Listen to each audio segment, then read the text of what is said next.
আবার আর একটু নোংরামি গান বাইর করলো। মমতাজ উনি আবার এখন সংসদে চলে গেছেন, এমপি হয়ে গেছে। উনি আবার বাইর করলেন, বন্ধু আমার বাড়ির সামনে দিয়া বউ লইয়া হাইটটা যায়, বুকটা আমার হাইটটা যায়। কথা বলেন ঠিক না বেঠিক? নাউজুবিল্লাহ নাউজুবিল্লাহ। আর এক লোক বউ নিয়া হাইটা যায়, ওনার নাকি বুক ফাইটা যায়। ঠিক কিনা বলেন? ফাটবে না কেন? বহু পুরুষের সঙ্গে শয্যা সঙ্গী হয়েছে।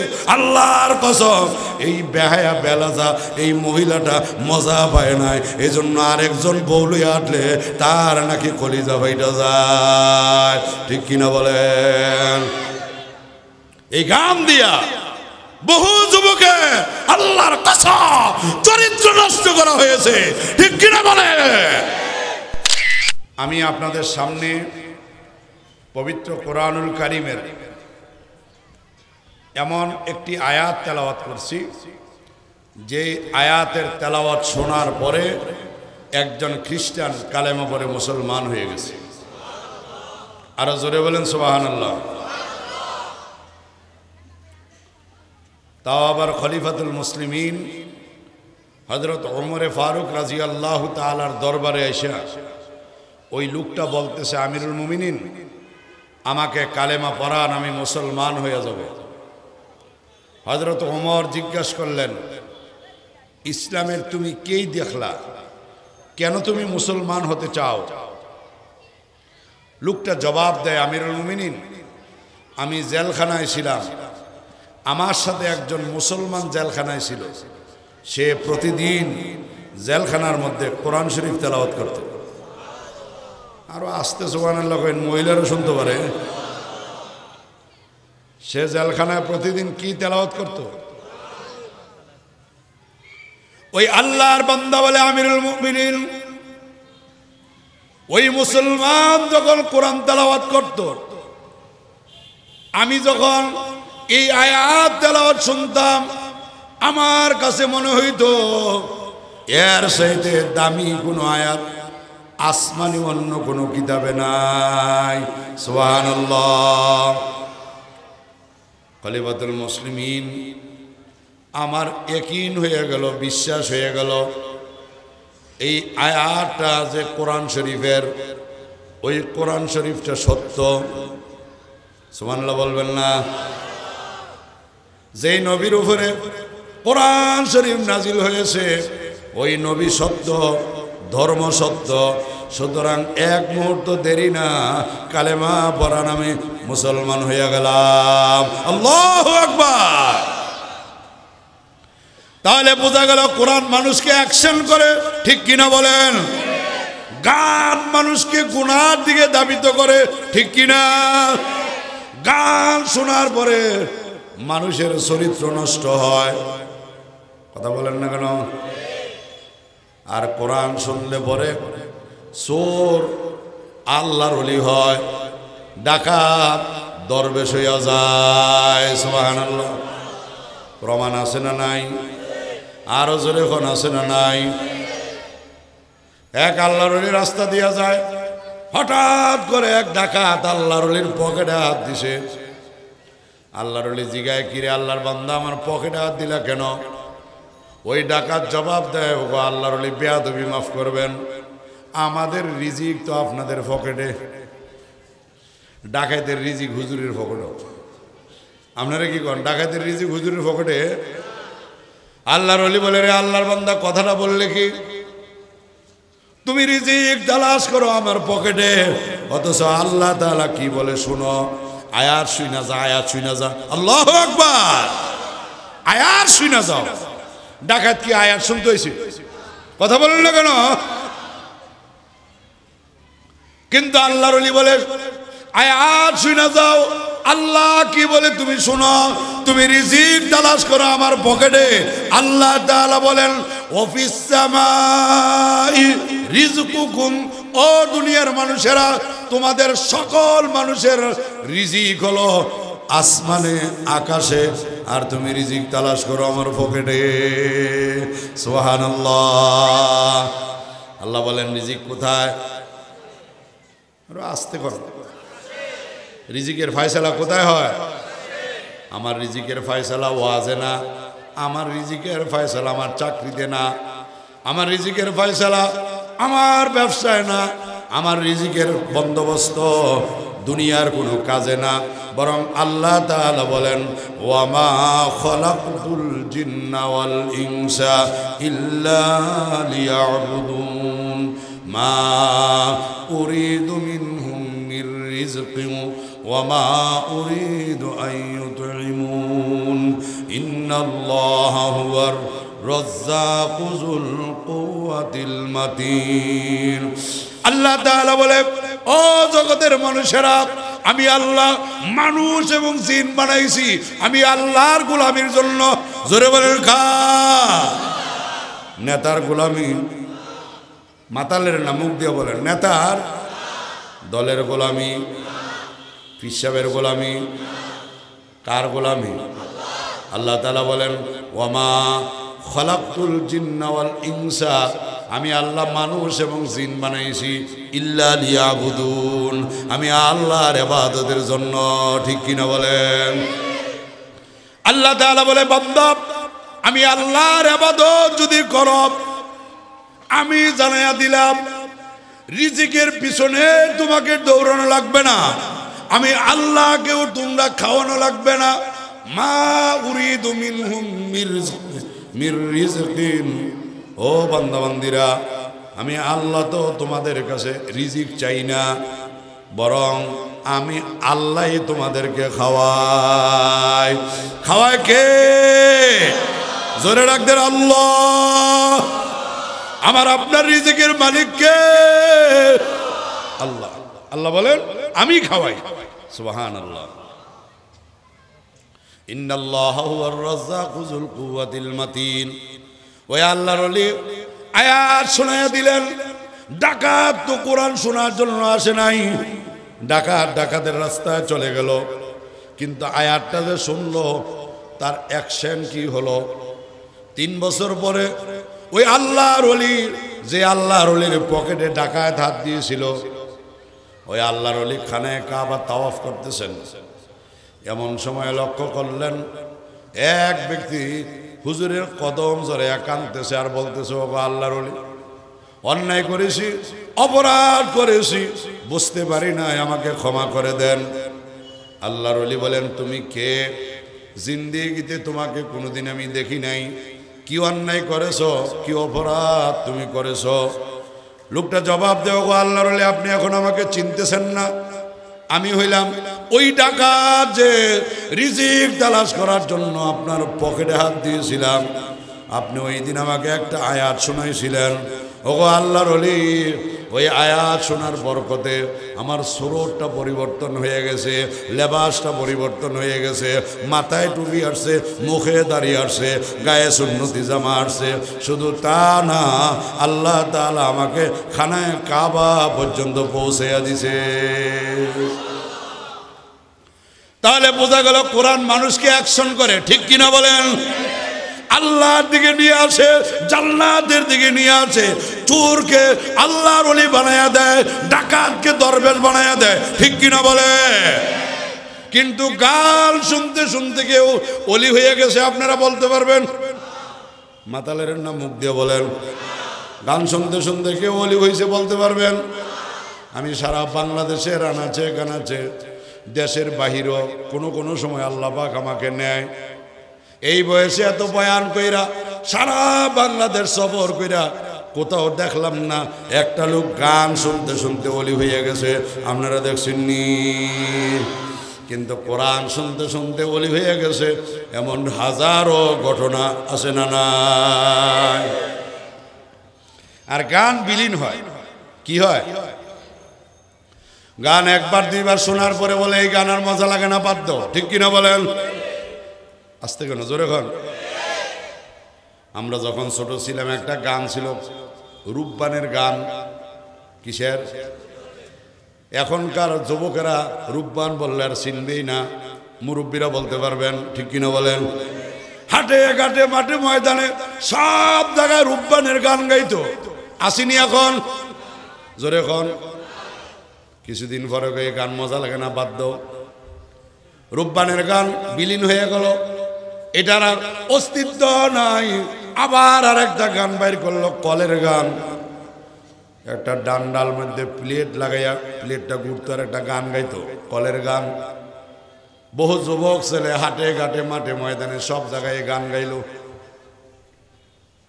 এখন আর আসেনি, জোরে গান কলের গানাইয়া এই স্টেজের মধ্যে অথবা কোনো গানের মজলিসে কোনো শিল্পী গাইলে টাকা পুরস্কার দেওয়া দূরের কথা, জুতা দিয়ে ফিরে এলামাই দিব। কথা কন না কেন?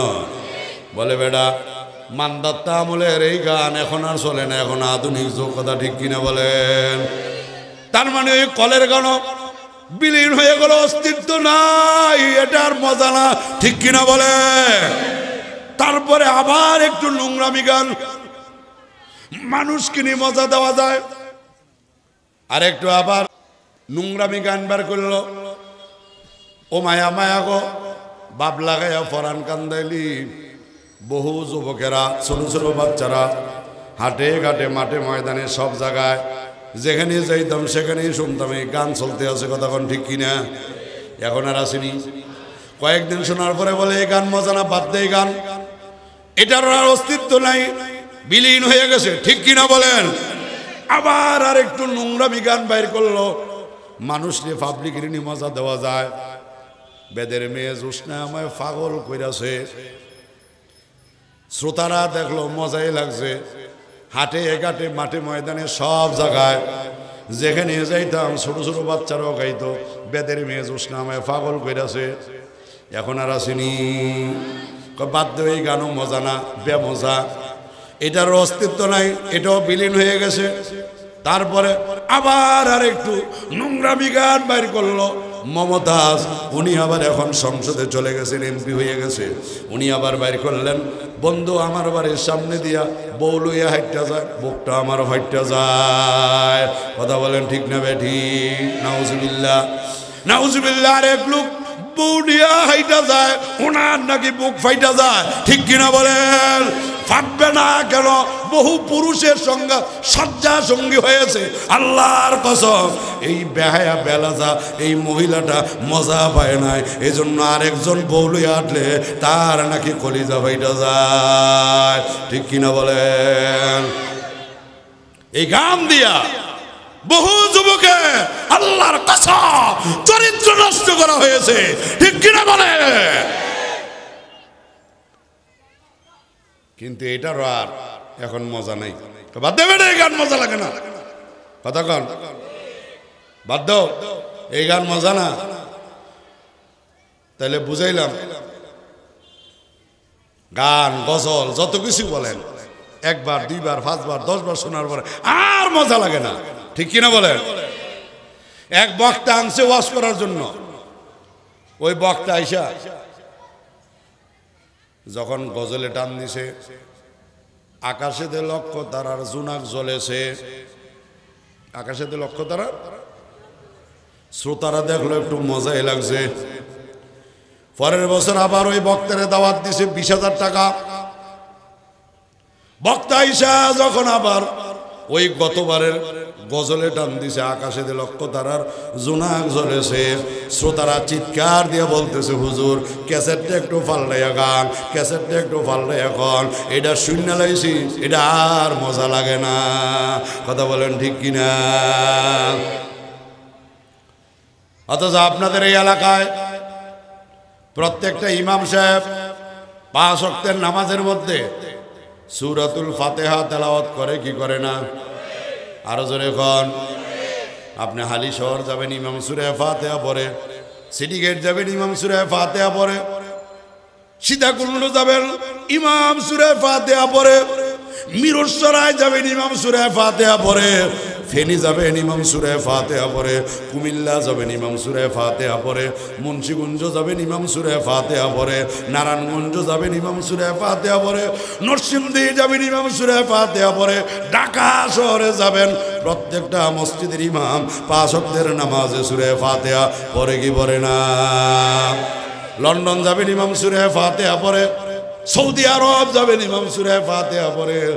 1450 বছরে এই যে 5 ওয়াক্তের নামাজে ইমাম সাহেবরা সূরা ফাতিহা পড়তেছে, আজ পর্যন্ত কোন মুসল্লি মসজিদ কমিটির কাছে দরখাস্ত দিয়ে এই কথা বলছেনি, ও সভাপতি সাহেব ইমাম সাহেব হুজুরে বলেন সূরাটা পাল্টায় পড়ার জন্য, এটা বেমজা আর মজা লাগে না, এমন দরখাস্ত কেউ করছে? আল্লাহর কসম আমার ভাইয়েরা, যত শুনে মনে হয় যেন তত মজা তত মজা তত মজা, কিন্তু গানটা একবার দুইবার 10 বার 20 বার শোনার পরে আর মজা লাগে না। গজলটা একবার 2 বার 5 বার 10 বার শোনার পরে আর মজা লাগে না। কিন্তু আল্লাহর কোরআনের সূরাতুল ফাতিহা 1450 বছর দৈনিক 5 ওয়াক্তের নামাজে ইমামরা যত পড়ে মুসল্লিদের কাছে মজা আরো তত বাড়ে। আল্লাহু আকবার, ঠিক কিনা বলে? শুধু তা না, আপনি যখন খানায়ে কাবার মধ্যে যাবেন, মসজিদে নববী আল্লাহ নবীর মদিনা শরীফের মসজিদের মধ্যে যখন যাবেন, ইমাম সাহেবের পিছনে যখন সূরাতুল ফাতিহা তেলাওয়াত শুনবেন, আল্লাহর কসম আমাকে যখন আল্লাহ পাক নিয়ে গেলেন 2016 সনে, আমি আব্দুর রহমান সুদাইসি ইমামুল হারামাইনের শরীফাইন কাবা শরীফ মদিনা শরীফের ইমাম, মসজিদে নববী এবং বাইতুল্লাহর ইমাম আব্দুর রহমান সুদাইসি সাহেব, ওনার পিছনে দাঁড়াইয়া যখন মাগরিবের নামাজে দাঁড়াইয়া গেলাম, উনি যখন নামাজ পড়ানো শুরু করলেন, সূরাতুল ফাতিহা যখন তেলাওয়াত শুরু করলেন, আমি একজন টুটা ফাটা আলেম হওয়া সত্ত্বেও আমার কাছে মনে হইল যেন জীবনের প্রথমবারের মতো সূরা ফাতিহা শুনলাম। আল্লাহু আকবার, এত মজা এত মজা, ঠিক কিনা বলে? তাহলে কোরআনের মজা বাড়ে না কমে? আরো জোরে কন, আরো জোরে কন। ওই কোরআনুল কারীম থেকে আপনাদের সামনে যে আয়াতটা আমি তেলাওয়াত করলাম, আল্লাহ তাআলা ওই আয়াতের মধ্যে মাত্র 4টা শর্ত দিয়েছেন। কয় শর্ত? 4 শর্ত। যারা মানবে তার পুরস্কার কি, তার জাযা কি, তার প্রতিদান কি, তার প্রতিফল কি, আল্লাহ তাআলা আয়াতের শেষের অংশে জানায়া দেন, ফাউলাইকা হুমুল ফাইজুন। আল্লাহ তাআলা বলে মাত্র 4টা শর্ত যারা মানবা, আমি আল্লাহ জানাইয়া দিলাম তার জীবনটা হবে সফল, সে হবে সফল জিন্দেগি লাভ করবে, সাকসেসফুল লাইফ, তার জীবনটা সফল হয়ে যাবে। হে চট্টগ্রামের মুসলমান ভাইয়েরা আমার, মুরব্বীরা আমার, আমি আপনাদের কাছে জানতে চাই, গোটা দুনিয়ায় যত মানুষ আছে সকল মানুষ সফলতা চায় না ব্যর্থতা চায়? মানুষকে সফল হইতে চায় না ব্যর্থ? এই এলাকার রিক্সাওয়ালা, ঠেলাওয়ালা, দিনমজুর, খেতমজুর, যত শ্রেণী পেশার মানুষ আছে, আল্লাহু আকবার, অটো ড্রাইভার, সিএনজি ড্রাইভার, ট্রাকের ড্রাইভার, বাসের ড্রাইভার, হেল্পার, কন্ট্রাক্টর, শ্রমজীবী, মেহনতি, চাকরিজীবী, ব্যবসায়ী, উকিল, মুক্তার, জজ, ব্যারিস্টার, যত মানুষ আপনি দেখবেন, সমস্ত মানুষ একটা জিনিস চায়, সেটা হলো সে চায় তার জীবনটা সফল হোক। কথা ঠিক না বেঠিক? আমি আপনাদের কাছে জানতে চাই, আপনারা কি মনে করেন বড় রাজনীতিবিদ হইতে পারলে জীবন সফল? মাথা লাইরেন না, মুখ দিয়ে বলেন। নেতা হইতে পারলে যদি জীবন সফল হয়, আল্লাহর কসম মেয়র জাহাঙ্গীর আলমের কাছে গেলে জিগাইলে পাইবেন, হে মনে করে তার চাইতে ব্যর্থ বাংলার জমিনে বর্তমানে আর কেউ নাই। মেয়র জাহাঙ্গীর নাম শুনছেন না? গাজীপুরের মেয়র। কোনখানের মেয়র? গাজীপুরের মেয়র। এত কিছু করার পরে রাজনীতি করতে করতে করতে করতে নেতৃত্ব দিতে দিতে ছাত্র জীবন থেকে ছাত্রলীগ করলো, আওয়ামী লীগ করলো, যুবলীগ করলো, আওয়ামী লীগের পদ পাইল, মহানগরের সাধারণ সম্পাদক হইল। শুধু তা না, নগর পিতা হয়ে গেল। তারপরও বেফাস মন্তব্য করার কারণে তার মেয়র পদ গেল। আজকে তাকে মেয়র পদ থেকে বরখাস্ত করা হয়েছে। গত 4-5 দিন আগে তাকে দলের প্রাথমিক সদস্য পদ থেকে বহিষ্কার করা হয়েছে আজীবনের জন্য। কথা ঠিক কিনা বলেন? রাজনীতি করে বড় নেতা হইতে পারলে যদি জীবন সফল হয়, এর নাম যদি সফলতা হয়, আমি মনে করি ফিফরার জিন্দিগি আরো বেশি সফল। বুঝা ঠিক না? না বুঝা কথা বলেন, ঠিক না বেঠি? আপনারা বলতে পারেন রহমতপুরি সাহেব পিঁপড়ার জিন্দেগি কিভাবে সফল বোঝার জন্য বলতেছি। নেতা যারা আছেন, নেতৃত্ব যারা দেন, আমার কথার মধ্যে কোনো ভুল তালাশ করার জন্য চেষ্টা করবেন না, বোঝানোর জন্য জাস্ট এক্সাম্পল উদাহরণ দিতেছি। আমাদের দেশের মাননীয় প্রধানমন্ত্রী পুরুষ না মহিলা? আরো জোরে, আরো জোরে। আর পিপিলিকাদের প্রধান মহিলা। পিপিলিকা চিনেননি? পিঁপড়া, পিঁপড়া, পিঁপড়ার প্রধান মহিলা। আমার দেশের মাননীয় প্রধানমন্ত্রী ও মহিলা। নেতৃত্বর বেলায় পিঁপড়ার নেতৃত্বটা আমাদের সাথে আরো বলিষ্ঠ। বলবো নাকি?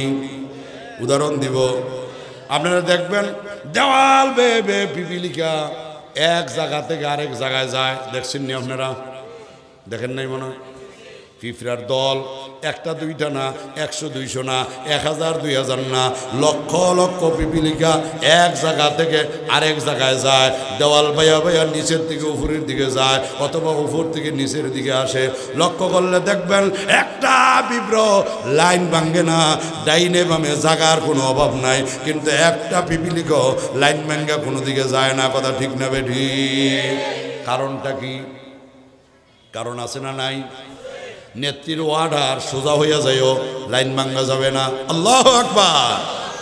নেত্রীর ওয়ার্ডার পাইয়া সবগুলি পিপিলিকা একটাও লাইন ভাঙ্গে না। ঠিক কিনা বলেন? মাঝে মধ্যে দেখবেন, আমি দেখে বলতেছি, শুই না না, মাঝে মধ্যে দেখবেন 2-4টা বড় বড় পিঁপড়া যদি লাইন নিচের দিকে উপরের দিকে যায়, তাহলে কয়েকটা পিপিলিকা উপর থেকে নিচের দিকে আসে। মাঝে মধ্যে আরেকটার কাছে থামে, থাইমা কানে কানে কি যেন বলে। দেখেন নাই কেউ? আমার মনে হয় এই কথাই বলে, ও পিপিলিকারা, নেত্রীর ওয়ার্ডার সোজা হইয়া যায়, লাইন ভাঙ্গা যাবে না। কথা ঠিক কিনা বলেন? কিন্তু আমাদের নেতৃত্বটা কেমন? আপনাদের এই সম্মানিত কাউন্সিলর মহোদয় জনাব জহুরুল আলম জসিম সাহেব, এই বাসা না? এই বাসা না?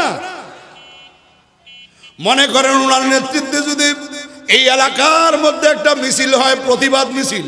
কি মিছিল? প্রতিবাদ মিছিল যদি হয় কোন দোকানদারের বিরুদ্ধে অথবা অন্য কোন রাজনৈতিক দলের নেতার বিরুদ্ধে, মার্কেটের মালিকের বিরুদ্ধে, যদি মনে করেন 1000 লোক নিয়ে একটা মিছিল হয়, কয় হাজার লোক? কয় হাজার? মেয়র কাউন্সিলর সাহেব যদি সবাইকে লক্ষ্য করে বলে, ফুল লেনের রাস্তা এক পাশে দিয়া মিছিল করবা, পুরা রাস্তা দখল করবা না, আর এক পাশ দিয়া গাড়ি চলবো। আর যদি বলে সাবধান, মিছিলকারীরা কোনো দোকানপাটের দিকে নজর করা যাবে না, এই কথা বইলা যদি মিছিল শুরু হয়, 10-15 মিনিট পরে পিছনের দিকে তাকাইয়া দেখব রাস্তা শুধু 2 লেন না, ফুল লেন দখল কইরা পারলে আরেকজনের দোকানের উপর দেওয়া যায়। শুধু তা না, 20 মিনিট আধা ঘন্টা পরে নজর করে তাকাইয়া দেখব যার বিরুদ্ধে মিছিল শুধু তার দোকানে ভাঙছে না, আশেপাশের মার্কেট দোকানঘর ভাঙ্গা কেয়ামত ঘটাইয়া বলাইছে। কথা ঠিক কিনা বলে? মানে নেতার কথা সবাই মানে, কিন্তু 2-4 জন উচ্ছৃঙ্খল থাকে, এটি মানে না। কথা বলেন? কথা কন না কেন? ঠিক না বে ঠিক?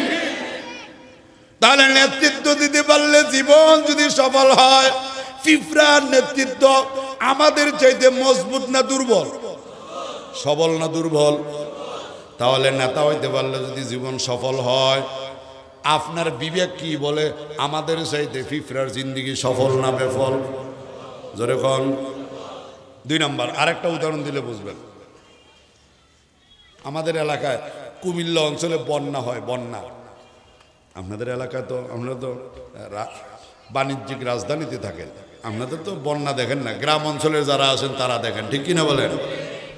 জমিনের মধ্যে যখন পানি উঠে যায়, পিপিলিকার নেত্রী অর্ডার দেয়, ও পিপিলিকারা, জাতীয় সমস্যা দেখা দিছে, ঐক্যবদ্ধ হও।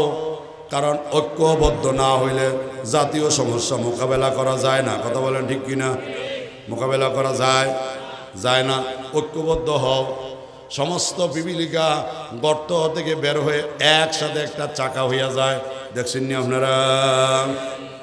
তারপরে আবার পিপিলিকার নেত্রী অর্ডার দেয়, ও পিপিলিকারা তোমরা জটলা বাইদা পানির উপরে চাকা ঘুরতে থাকবা। কি করতে থাকবা? নিচের পিপিলিকা উপরে উপরেরটা নিচে, নিচেরটা উপরে উপরেরটা নিচে। নেত্রীর অর্ডার পাইয়া মাসের পর মাস দিনের পর দিন পানির উপরে পিপিলিকার চাকা ঘুরতে থাকে। দিনের পর দিন থাকার পরও, মাসের পর মাস থাকার পরও একটা পিপিলিকা পানির মধ্যে তলায়া মারা যায় না। কিন্তু আমাদের এমন নেতা যদি কর্ণফুলী নদীতে একটা ট্রলা যদি ডুইবা যায়, আর নেতা যদি পাড়ের থেকে ডাক দিয়া বলে, ও আমার কর্মীরা তোমরা একজন আর একজন টান দিয়ে উপরে উঠাও, তুমি আবার পানির নিচে যাও, তারে আবার পানির নিচে দাও, তুমি আবার উপরে উঠাও। এই কথা বলার পরে যে যারে একবার জাতা দিয়া পানির নিচে ধরবো, আমার মনে হয় মরণের 1 সেকেন্ড আগেও আর তারে ছাড়বে না। কথা ঠিক না বেঠি? কিন্তু ফিফরা নেতার কথা অমান্য করছে। তাহলে নেতা হইতে পারলে যদি জীবন সফল হয়, ফিফরার জিন্দিগি আরো বেশি। বলছি 1 চুমুক চা দিব, 1 কাপ চা দিয়ে কেন নষ্ট করে অনর্থ। তাহলে ফিফরার জিন্দিগি আরো বেশি সফল। তাহলে এতক্ষণ বুঝাইলাম এর নাম সফলতা না। কথা বলেন ঠিক কিনা? এর নাম সফলতা না। তাহলে সফল কাকে বলে? তাফসীরের কিতাবের মধ্যে আছে, যার জীবনে 3টা জিনিস পাওয়া যাবে। কয়টা? 3টা জিনিস যার জীবনে পাওয়া যাবে, ওই ব্যক্তি বলতে পারবে আমার জীবনটা সফল। এর মধ্যে 1 নাম্বার হলো, ওই ব্যক্তি বলতে পারবে আমার জীবন সফল যার জীবনে কোনো টেনশন চিন্তা বুঝন নাই, কোনো চিন্তা নাই, টেনশন নাই। ওই ব্যক্তি বলতে পারবে আমার জীবনটা সফল। আমি জানতে চাই আপনাদের চট্টগ্রামের মধ্যে এমন কোনো মানুষ কি আছে যার কোনো না কোনো চিন্তা নাই? চিন্তা ছাড়া কোনো মানুষ আছে? মাথা লেরেন না, জোরে খন। প্রত্যেকটা মানুষের একটা না একটা চিন্তা আছে না নাই? আমেরিকার প্রেসিডেন্টের চিন্তা আছে না নাই? আগে প্রেসিডেন্ট ছিল বুশ, জুতার বাড়ি খাইয়া ও সারিয়া ফেলাইছে। কথা বলেন ঠিক না বেঠি? তারপরে হলো বারাক ওবামা, এরপরে এখন আইছে জো বাইডেন। তার কোনো চিন্তা টেনশন আছে না নাই? শুধু তা না, আমার দেশের প্রধানমন্ত্রীকে রাত্র 12টায় যদি ফোন দেন, দেখবেন প্রধানমন্ত্রী সজাগ। রাষ্ট্রপতিরে ফোন দেন, রাষ্ট্রপতি সজাগ। মন্ত্রীরে ফোন দেন, মন্ত্রী সজাগ। এমপিরে ফোন দেন, এমপি সজাগ। কারণটা কি? টেনশন আর চিন্তা। এত কইরা ক্ষমতায় আসলাম, জনগণের এই দাবি ওই দাবি কেমনে পূরণ করি, কেমনে জনগণকে শান্তিতে রাখি, চিন্তায় চিন্তায় আল্লাহর কসম ঠিক মতো ঘুমাইতেও পারে না। ঠিক কিনা বলে? এদিক দিয়ে পেঁয়াজের দাম বাইরে যায়, কেমনে কমানো যায়? ওই দিক দিয়ে তেলের দাম বাইরে যায়, কেমনে কমানো যায়? ওই দিক দিয়ে গ্যাসের দাম বেড়ে যায়, কেমনে কমানো যায়? ওই দিক দিয়ে জ্বালানি তেলের দাম 15 টাকা লিটারে বেড়ে যায়। পরিবহন শ্রমিকরা, মালিকরা আন্দোলনের ডাক দেয়, কেমনে আন্দোলন দমানো যায়? এই চিন্তা টেনশনে আল্লাহর কসম, যে যত বড় পদের মালিক তার অশান্তি তত বেশি। আসতে কোনো জোরে কোন ঠিক না বেঠি? আমার আপনার তো চিন্তা টেনশন আসে। আমার আপনার নবী, বিশ্ব নবী রাহমাতুল লিল আলামিন, শামাইলে তিরমিজি শরীফের মধ্যে আসছে, নবীজির মাথা এবং দাড়ি মুবারকের মধ্যে 20 খানা চুল সাদা হয়ে গেছে। কয়টা? 20টা চুল সাদা হয়ে গেছে। হযরত আবু বকর সিদ্দিক রাদিয়াল্লাহু তাআলা বলেন, হাল সাবাইতে ইয়া রাসূলুল্লাহ, ওগো নবীজি আপনি কি বুড়ো হয়ে গেলেন নাকি? আপনার যে চুল সাদা হয়ে গেছে। আল্লাহর নবী ডাক দিয়ে বলে, রে আবু বকর, আমি বুড়া হই নাই। শারিয়া বাদ্দাল হুদ, আল্লাহর কোরআন শরীফের সূরা হুদের একটা আয়াতের চিন্তায় আমি বিশ্ব নবীরে বুড়া বানাইয়া দিছে। সুবহানাল্লাহ। হে চট্টগ্রামের মুসলমানেরা, তাহলে বোঝা গেল আল্লাহর নবীরও চিন্তা ছিল কি ছিল না? জোরে কর। দুনিয়ার মধ্যে এমন কোনো মানুষ নাই যে মানুষটার কোনো না কোনো টেনশন চিন্তা নাই। প্রত্যেকটা মানুষের চিন্তা আছে। তাহলে জীবন সফল বলা যায়? জোরে কন। 2 নাম্বার, ওই ব্যক্তি বলতে পারবে আমার জীবন সফল যার মনে যা চায় তা যদি করতে পারে। মনে যা চায়, মনে কি চায়? মনে অনেক কিছু চায়। এর মধ্যে 3টা হইল প্রধান। কয়টা? জোরে কোন? 3টা প্রধান। মানুষের মনে অনেক কিছু চায়। এর মধ্যে 1 নাম্বার মনের চাহিদা, কোন মানুষ বুড়ো হইতে চায় না। জোরে কোন? কি হইতে চায় না? আরো জোরে। বুড়ো হইতে চায় না। বলে রহমতপুরি সাহেব আপনি কিভাবে বুঝলেন মানুষ বুড়ো হইতে চায় না? বোঝার 1 নাম্বার কারণ হলো দাড়ি রাখে না। 2 একজনে কইছে ঠিক, আর আপনারা তো কইলেন ঠিক কইলেন না। কারণ দাড়ি না রাখার অন্য কোনো কারণ আমি তালাশ করে পাই নাই। যারা দাড়ি রাখেন না আপনারা রাখবেন, অসুবিধা কি? বোঝার জন্য বলতেছি, আল্লাহর বান্দারা, আমার মুরব্বীরা, আমার যুবকেরা, আমার তরুণেরা, আমার ব্যবসায়ী ভাইয়েরা, আমার চাকরিজীবীরা, আমার সুন্নি ভাইয়েরা, আমার আহলে সুন্নতল জামাতের আকীদাওয়ালা আমার মুসলমান ভাইয়েরা, দাড়ি না রাখার পিছনে একটাই কারণ, অন্য কোনো কারণ নাই। দাড়ি রাখলে বুড়ো হইয়া যাবে, এই কারণে দাড়ি রাখে না। আমি জানতে চাই এরপরও দাড়িও কামায়, মুছও কামায়, এরপরও বুড়া হয় কি হয় না? জোরে কোন? আমি আপনি তো বুড়া হবই। বাংলাদেশের একজন প্রেসিডেন্ট ছিলেন, মহামান্য রাষ্ট্রপতি জিল্লুর রহমান। নাম কি? জিল্লুর রহমান সাহেব। আব্দুল হামিদ সাহেবের আগের মহামান্য রাষ্ট্রপতি, আল্লাহ তাআলা তাকে ব্যস্ত নসিব করুক। ওনার মুখেও দাড়ি ছিল না। বিএনপি বড় দলের secretary general KM Obaidur Rahman সাহেব ছিলেন তখন, ওনারও মুখে দাড়ি ছিল না।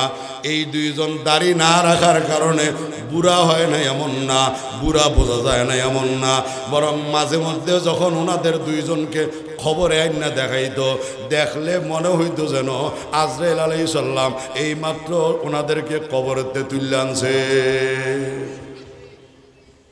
কথাটা বোঝার জন্য বলতেছি।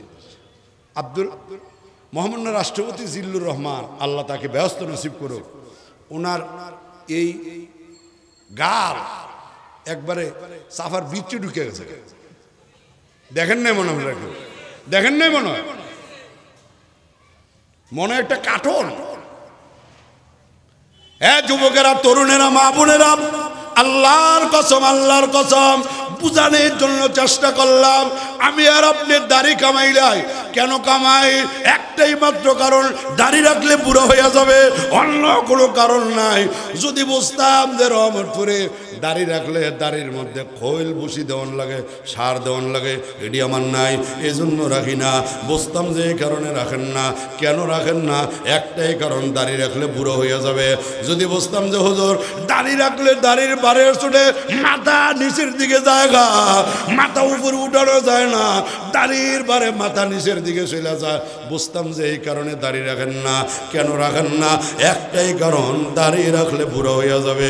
আমি জানতে চাই, দাড়ি রাখে না, বুড়ো হয়ে যাবে, তারপরও বুড়ো হয় কি হয় না? জোরে বলেন, হয় কি হয় না? জীবন সফল বলা যায়? এ মুসলমান আওয়াজ দিয়ে বলেন, বলা যায়। 2 নাম্বার মনের চাহিদা, মানুষ মরতে চায় না। আপনারা মনে চান? এই মরতে চায় মানুষ। এখন যদি আমি বলি, অথবা আমার পরে ওমর ফারুক বিন নুরি সাহেব যদি বলে, আমার বয়ানের মুনাজাতের পরে ফজরের আগে কেউ যদি প্যান্ডেল থেকে বাইর হন, রাস্তার মোড়ে মোড়ে আজরাইল ধারণা আছে, যারে যেখানে পাইব এখানে দিলে যান কবজ করব, আল্লাহর কসম এই ঘোষণা দিলে পরে আমার মনে হয় আপনারাও কেউ ময়দান ছেড়ে দেবেন না, আমিও চাইতাম না। কারণটা কি? ওয়াজ মজা লাগুক আর না লাগুক, আমরা সারা রাত এই জায়গায় বসে থাকবো, কারণ আমরা কেউ মরতে চাই না। কথা বলেন ঠিক কিনা? মরতে চায়? আচ্ছা, এরপরও মরণ লাগে না লাগে না?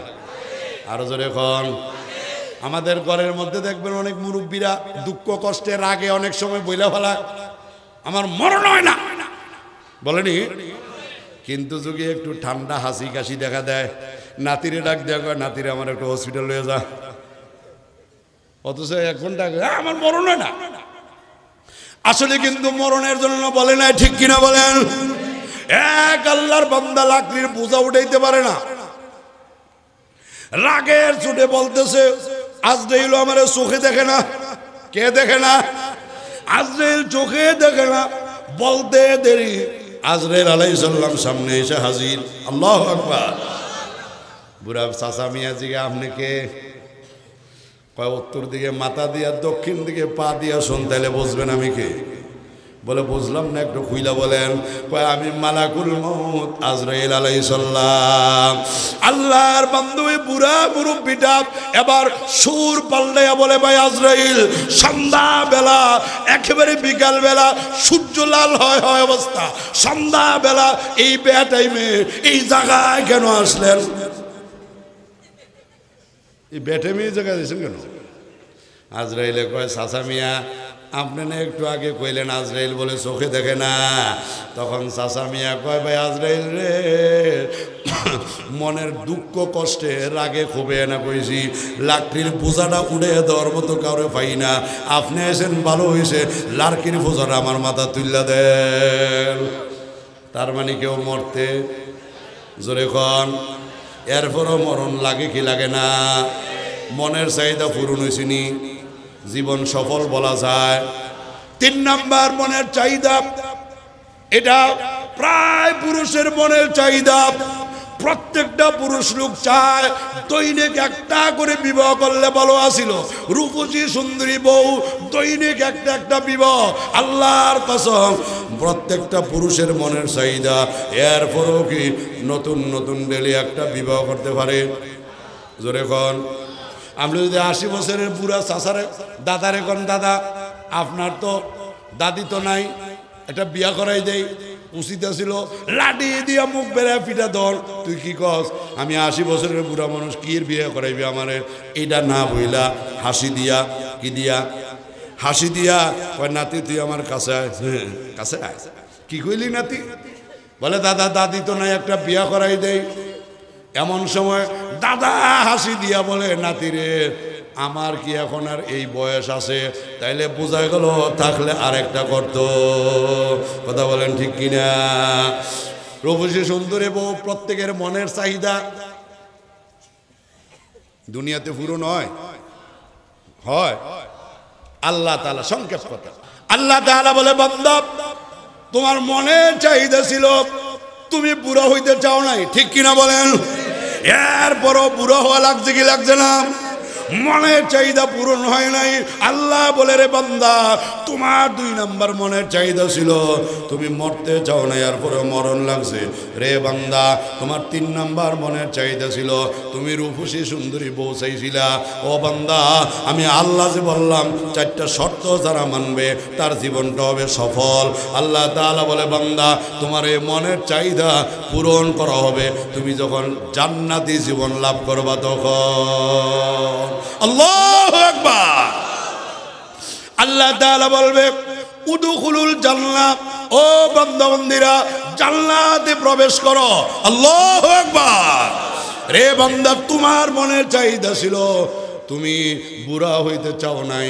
আল্লাহ তাআলা বলবেন, লা খাউফুন আলাইকুমুল ইয়াওমা, ও বান্দা বান্দীরা আজকের দিনে তোমার কোনো ভয় নাই, তোমার কোনো টেনশন নাই, তোমার কোনো চিন্তা নাই। তোমার দুনিয়ার মনের চাহিদা ছিল, তুমি বুড়া হইতে চাও নাই, আমি আল্লাহ জানাইয়া দিলাম এই জান্নাতের মধ্যে তুমি আর কোনোদিন বুড়া হবা না। প্রত্যেকটা পুরুষকে 33 বছরের যুবক বানাইয়া, প্রত্যেকটা নারীকে 16 বছরের যুবতী বানাইয়া, আরেক বর্ণনা আসছে পুরুষগুলি 18 বছরের, মেয়েগুলি 16 বছরের বানাইয়া আল্লাহ তাআলা জান্নাত দিয়া বলবে, ও আমার জান্নাতি বান্দা বান্দীরা, আর দুনিয়ায় মনের চাহিদা পূরণ হয় নাই, বুড়া হইতে চাও নাই, আমি আল্লাহ জানাইয়া দিলাম এই জান্নাতের মধ্যে তোমরা কোনোদিন আর বুড়া হবা না। আল্লাহু আকবার। আল্লাহ তাআলা বলবে, বান্দা তোমার 2 নাম্বার মনের চাহিদা ছিল, তুমি মরতে চাও নাই, আমি আল্লাহ জানাইয়া দিলাম এই জান্নাতের মধ্যে তোমাদের আর কোনোদিন মরণ হবে না। জান্নাতে মরণ আছে? এই জোরে বলেন আছে। আল্লাহ তাআলা বলবে বান্দা তোমার 3 নম্বর মনের চাহিদা ছিল তুমি প্রতিদিন একটা বিবাহ করতে পারলে তোমার মনের চাহিদা পূরণ হইতো, রূপসী সুন্দরী বউ চাইছিলা, রে বান্দা নেও আমি আল্লাহ এই জান্নাতের মধ্যে একসাথে তোমারে 70টা দিলাম। আল্লাহু আকবার। আল্লাহ তাআলা বলবে শুধু বান্দা একসাথে 70টা দিলাম তা না, আবার মাঝে মধ্যে পাল্টাইয়া দিব। জান্নাতের মধ্যে পার্ক আছে না নাই, বাগান আছে না নাই?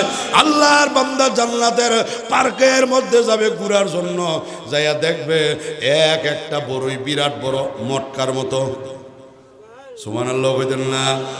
মুহাদ্দিসিনে কেরাম লেখেন দুনিয়ার পাল্লা বাটকারা দিয়া ওজন করলে এক একটা বড়ির ওজন হবে 12 মুন। আরো আসতে সুবহানাল্লাহ।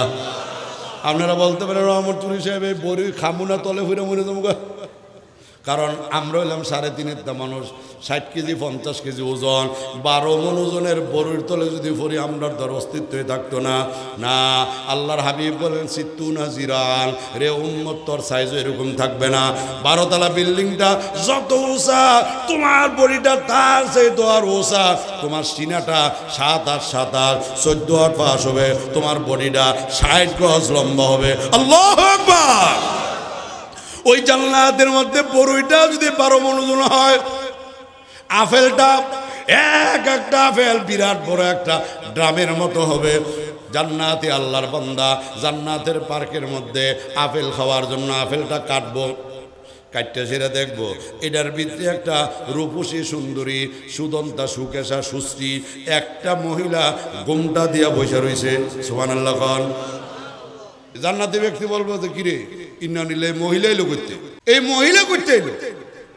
আল্লাহ ডাক দিয়ে বলবে রে বান্দা ইন্না লিল্লাহ পড়ার দরকার নাই, ইন্না লিল্লাহ পড়ো না। তোমার দুনিয়ার মনের চাহিদা ছিল সুন্দরী বউ, দুনিয়ায় পূরণ হয় নাই, আমি আল্লাহ তোমাকে জান্নাতের আপেলের লোকে বউ পুরস্কার দিলাম। ইন্না লিল্লাহ বলার দরকার নাই, জান্নাতে নিয়ে যাও।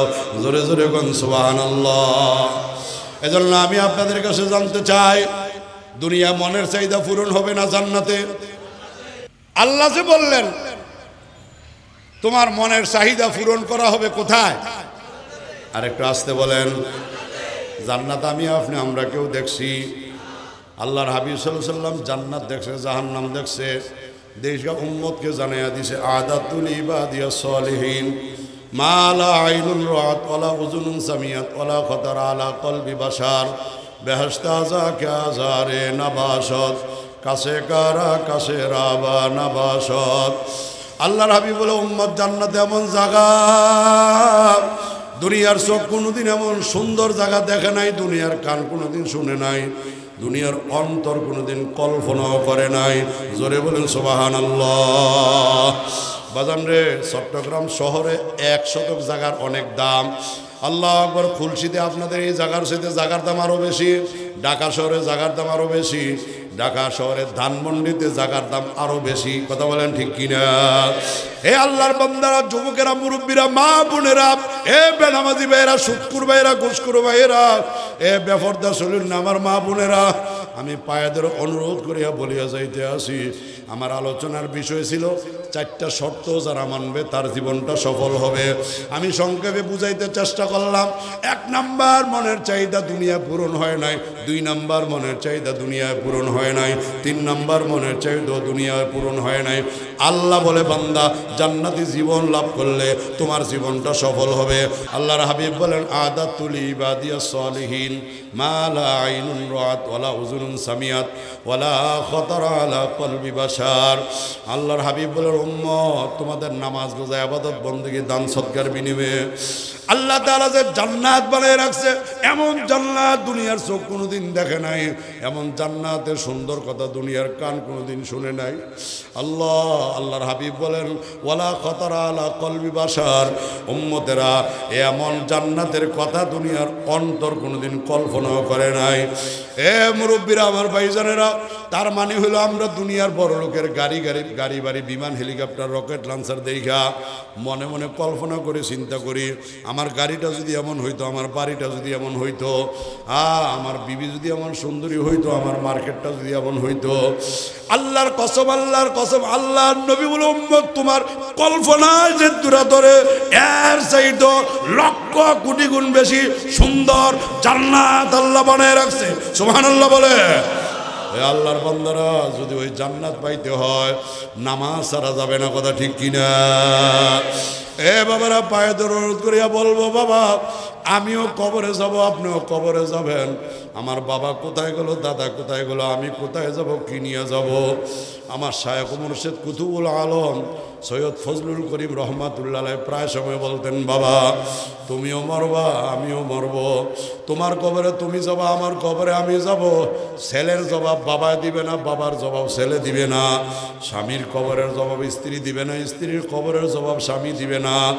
আল্লাহ তাজিরু হাজিরাতুল বিজরা উখরা, যার যার কবরের জবাব কিন্তু তার তারে দেওয়া লাগবে। ওই কবরের সাথী নেই, বাতি নেই, বন্ধু নেই, বান্ধব নাই, কথা বলেন ঠিক না? হে আল্লাহর বান্দার অন্ধকার কবর, আল্লাহর রসুল বলেন যদি ওই মাইয়াতরা তুমি আর আমি কবরে যাওয়ার আগে জানাজার নামাজ হবে কি হবে না?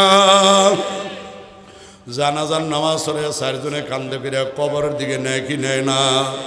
আল্লাহর হাবিব বলেন ইজা ওয়াদাতিল জানাইজু আহতামালাহার রিজালু আলা আনাকিহিম ফাইন কানাত সালিহাতান কদ্দিমুনি কদ্দিমুনি কদ্দিমুনি।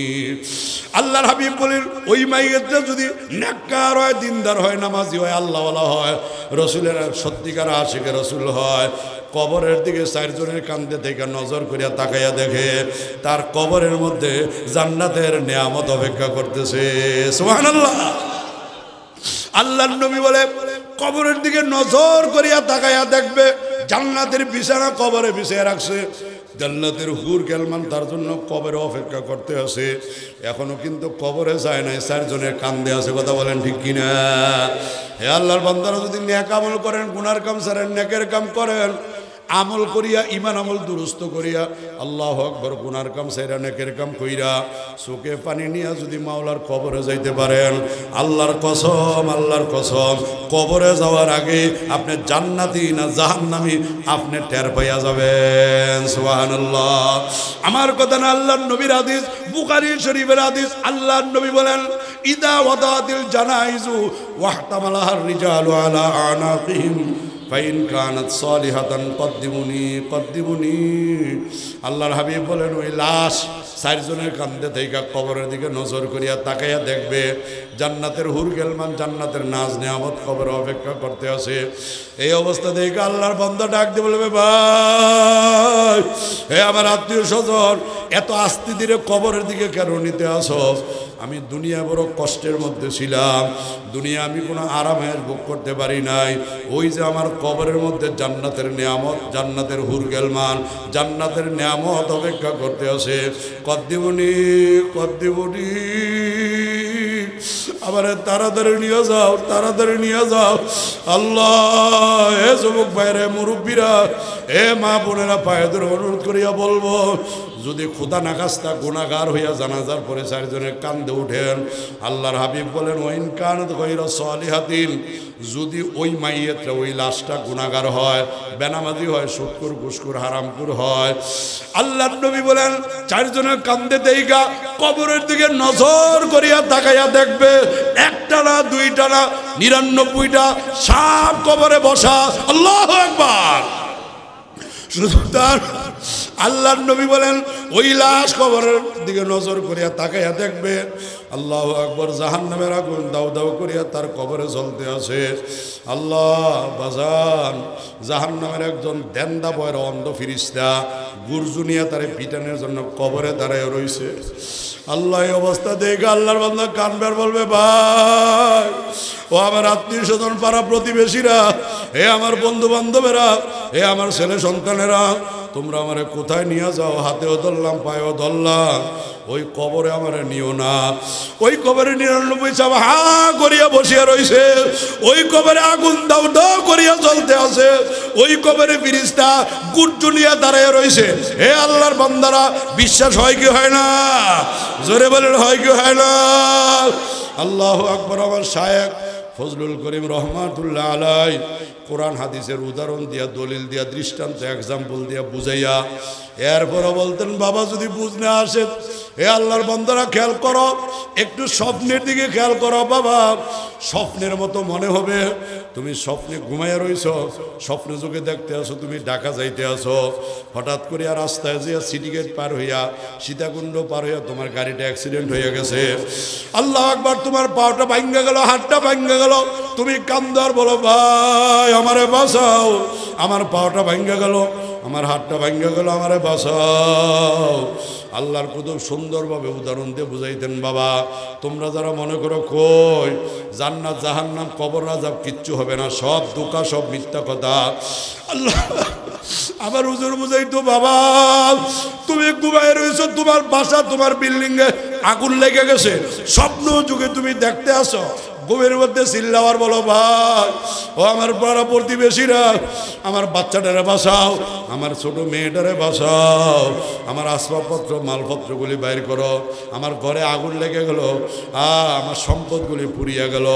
আমি জানতে চাই, আপনার বিবি আপনার পাশে ঘুমায়, আপনার ছেলে আপনার পাশে ঘুমায়, এই যে স্বপ্নের মধ্যে আপনার গাড়ি উল্টাইয়া গাড়ি অ্যাক্সিডেন্ট করে, আপনার পা ভাঙলো, হাত ভাঙলো, আপনি এত চিল্লাচিল্লি করলেন, আপনার বাসার মধ্যে আগুন লেগা বাসা বাড়ি সব জয়লা পুরা সারখার হয়ে গেল। আপনি ঘুমের মধ্যে এত চিল্লাচিল্লি করলেন, সকালবেলা ঘুম থেকে উইটা নজর করে তাকাইয়া দেখেন আপনার বিবি আপনার বালিশের পাশের বালিশের নাক টেনা ঘুমায়, আপনার মেয়ে ঘুমায়, আপনার ছেলে ঘুমায়। জানতে চাই, রাত্রের বেলা স্বপ্নের মধ্যে এত যে চিল্লাচিল্লি করলেন, আপনার বিবি বাচ্চা সন্তানেরা কেউ টের পাইছে? হে মুসলমান, আওয়াজ দিবেন, পাইছে? আবার হুজুর বুঝাইতো, বাবা একটু বুঝো বুঝো যে আল্লাহ তোমার বিবির সামনে স্বপ্নের মধ্যে কান্দাইলো, পা ভাঙ্গাইলো, তোমার ঘরে আগুন লাগাইয়া তোমার এত গলা ফাটাইয়া চিল্লাচিল্লি করাইতে পারলো, ওই আল্লাহ তাআলা তোমার আমার এন্তেকালের পরে বাড়িঘর থেকে 100 গজ 200 গজ 500 গজ দূরে ওই কবরস্থানের মধ্যে পুষ্কুনির পারে ডুবার পারে ওই অন্ধকার কবরে নিয়া আমার ছেলে মেয়ে বিবি বাচ্চা কাউকে না জানাইয়া আমারে কবরের মধ্যে নীরবে আযাব দিয়া কান্দানের ক্ষমতা আমার আল্লাহর আছে না নাই? হে মুসলমান, আওয়াজ দিবেন, আছে না নাই? এজন্য অনুরোধ করিয়া বলিয়া গেলাম, বাবা শুয়া শুয়া বাড়ির কথা শুধু কল্পনা না, চন্দে গুই বাগমান বস্তানমান ইনাগুই গোর গোরস্তানুমান। বাজান রে, আমি আর আপনি তো শুয়া শুয়া চিন্তা করি, এই এলাকার বড় বাড়িটা আমার, মার্কেটটা আমার, দোকানটা আমার, চট্টগ্রাম শহরের বিরাট বড় টাওয়ারটা আমার।